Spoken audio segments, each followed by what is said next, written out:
Oke guys, berjumpa lagi dengan saya Corong Mahendra. Ini saya mau bikin gimbal udang. Nah, ini ada bahan-bahannya.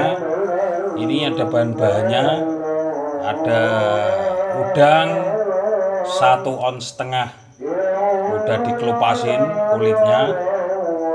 Dan juga ini ada tepung beras. Kalau tidak ada timbangan, kita pakai sendok makan. Ini 10 sendok makan ini tepung beras.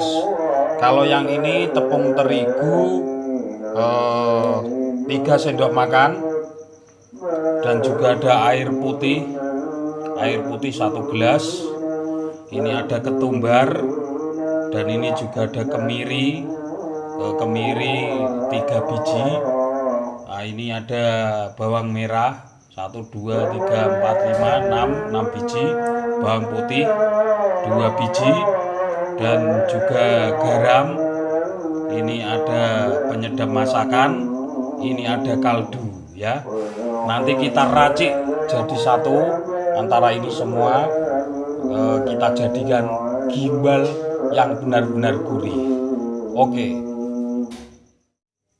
Ini kita ulek.